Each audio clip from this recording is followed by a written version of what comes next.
નમસ્કાર, જોહાર.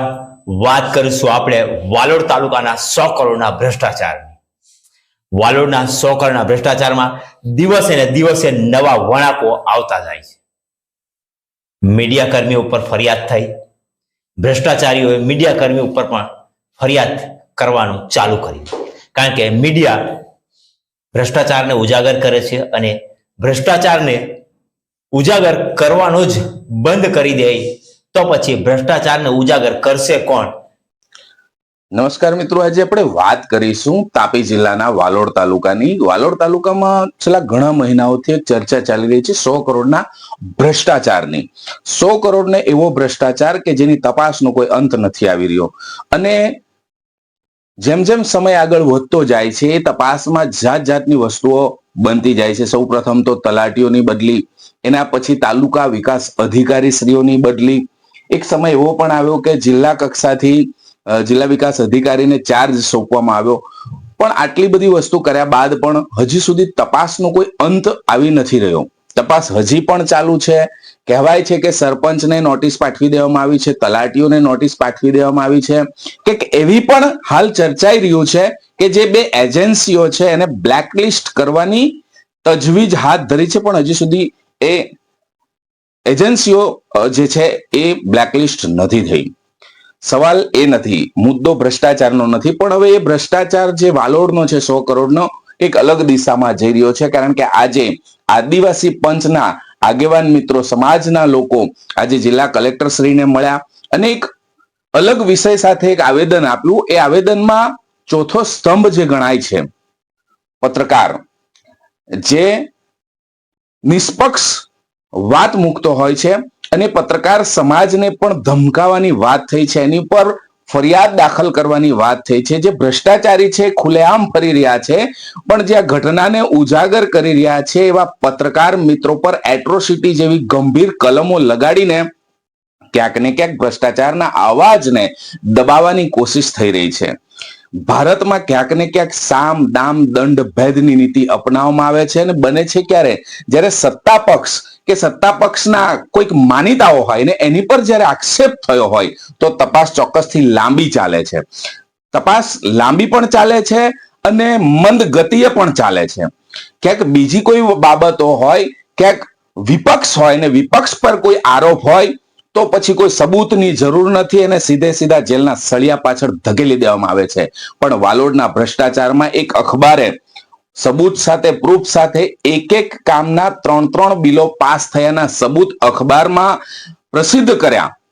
એ અખબારના જે પણ માલિક હશે, એમના પત્રકારો હશે, એમને એટ્રોસિટીની વાત જ્યારે આજે કરવામાં આવી ત્યારે આદિવાસી પંચના લોકોએ કલેક્ટર શ્રીને અવગત કર્યા, એમને જાણ કરી કે ભાઈ પત્રકાર જે નિષ્પક્ષ અને નીડર હોય છે, ચોથો સ્તંભ હોય છે, એમને ટાર્ગેટ ન કરવામાં આવે, અને આ જે ઘટના બની રહી છે એની તપાસ વહેલી તકે, એનું નિરાકરણ વહેલી તકે આવે એ દિશામાં આપ કામ કરો, એવી પણ માંગ આદિવાસી પંચના જે લોકો છે, સમાજના લોકો છે અને જે અરજદાર છે એમણે આ વાત કરી છે.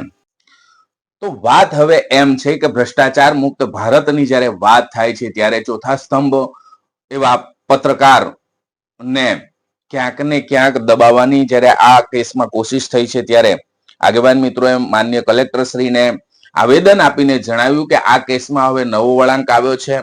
ક્યાંક તલાટીઓની બદલી, તાલુકા વિકાસ અધિકારી શ્રીઓની બદલી, કે ત્યાં સુધી વાત અટકતી નથી. હવે જે ચોથો સ્તંભ છે, જે મજબૂતીથી અને ઉજાગર કરી રહી છે સબૂત સાથે અને સાક્ષ્ય સાથે કે ભાઈ આવી ઘટના બની છે ને આવો ભ્રષ્ટાચાર થયો છે, આ એજન્સી દ્વારા એક કામના 3 બિલો ઉચકાયા છે, એ ઉજાગર કરનાર પત્રકારને એટ્રોસિટીમાં ફસાવવાની કોશિશ કરવામાં આવી છે.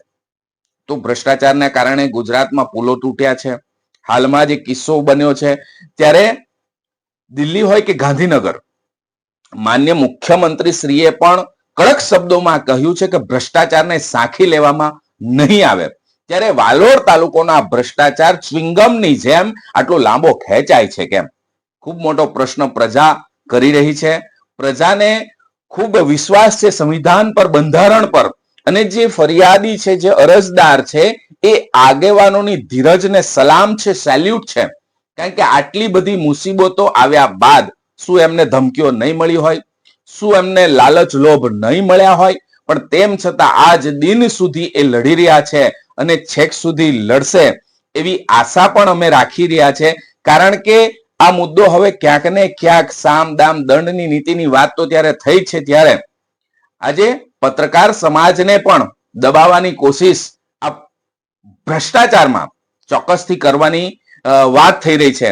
આજના દિવસે માન્ય કલેક્ટરશ્રીએ ખૂબ શાંતિથી સાંભળ્યા અરજદારોને, બાહેદારી પણ આપી કે ચોક્કસથી આમાં તટસ્થ તપાસ થશે. જોવું રહ્યું કે આગામી દિવસોમાં વાલોડના 100 કરોડના ભ્રષ્ટાચારની તપાસ થાય છે કે કેમ, ન્યાય મળે છે કે કેમ, અને જે ખરેખર ગુનેગાર છે એમને એ ચોક્કસ દાખલો બેસે છે કે કેમ. કારણ કે ગુજરાતમાં દાખલા બેસ્યા છે. કેન્દ્રીય મંત્રી પુત્રોની ધરપકડ થઈ છે મનરેગા જેવા કૌભાંડોમાં. તો શું આ મંત્રી પુત્રો કરતા પણ ખતરનાક કહી શકાય એવા લોકો વાલોડ તાલુકામાં આવીને બેઠા છે કે કેમ? કેમ આ મામલો ધીમે ધીમે ધીમે ધીમે ખૂબ લાંબો ખેંચાતો જાય છે અને ગોકુળ ગાયની ગતિએ આ તપાસ કેમ ચાલી રહી છે આગામી દિવસોમાં હવે જોવું રહ્યું. આવો સાંભળીએ આજના દિવસે માન્ય કલેક્ટર શ્રી તાપીને આવેદન આપનાર અરજદારો અને જે ફરિયાદી છે એમને આપણે આજે સાંભળીએ. ગામિત સામાજિક આગેવાન તરીકે જે વાલોડ તાલુકામાં છેલ્લા ઘણા સમયથી, છેલ્લા 6-1 મહિનાથી જે ભ્રષ્ટાચાર ચાલે છે એ બાબતે જે મીડિયાના મિત્રો ના માધ્યમથી લોકોની સમક્ષ જે વાતો જતી હતી, તો મીડિયાની સામે પણ જે ભ્રષ્ટાચારીઓ છે એ લોકોએ જે ફરિયાદ કરી એ બાબતે અમે લોકો કલેક્ટરને રજૂઆત કરવા માટે આવેલા હતા કે મીડિયાના મિત્રો જે સાચી હકીકત અને તટસ્થ રીતે ચલાવે છે તો એમને કેમ હેરાન કરવામાં આવે છે. તો કલેક્ટર અમને કીધું કે આ જે બાબતો છે એને હું સૂચના આપીશ અને જોવડાવીશ. અને સાથે જે ભ્રષ્ટાચાર છે તપાસની વાત કરી તો એમણે એવું કીધું કે જે કંઈ તપાસ છે એ તપાસ પૂરી થઈ ગઈ છે અને બધાને નોટિસ ઇસ્યુ થઈ ગઈ છે. સરપંચ, તલાટી અને જે કંઈ સરકારી અધિકારી એસો કે જે કંઈ અગાઉના જે તાલુકા વિકાસ અધિકારી છે એમને પણ આ વિગતમાં અને એજન્સીઓને બ્લેકલિસ્ટ કરવા માટેની કાર્યવાહી શરૂ કરી દીધી છે.